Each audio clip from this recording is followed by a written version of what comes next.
Gun ಹಿಡಿಯೋಕೆ ಬರೀ ತಾಕತ್ತಿದ್ರೆ ಸಾಕಾಗಲ್ಲ. ಗುರಿ ಅವನ್ಗಿಡ್ತಿದ್ಯೋ ಅವನ್ಗಿರೋ ತಾಕತ್ ಸಹ ಗೊತ್ತಿರ್ಬೇಕು.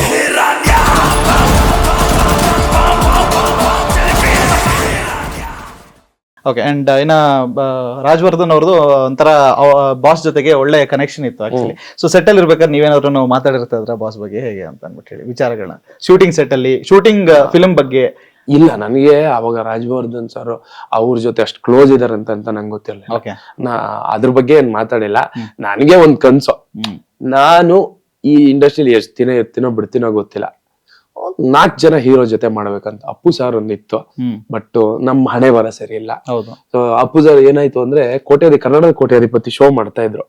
ನಾನು ಮತ್ತೆ ನಮ್ ಜಗಪ್ಪ ಹೋದ್ವಿ. ಜಗಪ್ಪ ಹೇಳ್ದ, ಬಾರ ಫೋಟೋ ತಕೊಳ್ಳೋಣ. ಏನ್ ಮಾತಾಡ್ತೀಯ, ಅವ್ರ ಜೊತೆ ಸಿನಿಮಾ ಮಾಡ್ತೀನಿ ಅಂತ ಹೇಳಿ, ನೀನ್ ಕಲಾವಿದ, ಫೋಟೋ ಕೇಳ್ಬೇಡ, ಅವ್ರ ಜೊತೆ ನಾನ್ ಸ್ಕ್ರೀನ್ ಶೇರ್ ಮಾಡ್ಬೇಕು ಅಂತ ಅವತ್ ಫೋಟೋ ತಗ್ಸ್ಕೊಂಡಿಲ್ಲ. ಇವತ್ತು ಅವ್ರ ಜೊತೆ ಒಂದ್ ಫೋಟೋನು ಇಲ್ಲ. ಸೊ ಆ ಕನ್ಸಾಗೆ ಉಳಿತು. ಇನ್ನು ಸುದೀಪ್ ಸರ್ ಜೊತೆ, ದರ್ಶನ್ ಸರ್ ಜೊತೆ, ಆಮೇಲೆ ಯಶ್ ಸರ್, ಇವ್ರ ಜೊತೆ ಇಂಡಸ್ಟ್ರಿಗೆ ಬರೋ ಎಲ್ರಿಗೂ ಇದು ಕನ್ಸು ಇದ್ದೇ ಇರುತ್ತೆ. ಯಾವ ಆರ್ಟಿಸ್ಟ್ ಆದ್ರೂ ಇವ್ರು 3 ಜನ ಇವ್ರ ಜೊತೆ ಸಿನಿಮಾ ಮಾಡ್ಬೇಕು ಅನ್ನೋ ಕನ್ಸು. ಅದೇ ತರ ನಮಗೂ ಕನ್ಸಿದೆ, ಅದಾಗುತ್ತೆ. ಅದನ್ನ ಈಡೇರ್ಸೆ ನಾನು ಇಂಡಸ್ಟ್ರಿ ಬಿಟ್ಟು ಈಡೇರ್ಸ್ಕೊಂಡೆ. ಎಸ್, ಒಳ್ಳೇದಾಗ್ಲಿ. ಅಂಡ್ ಆಗ್ಲೇಬೇಕದು.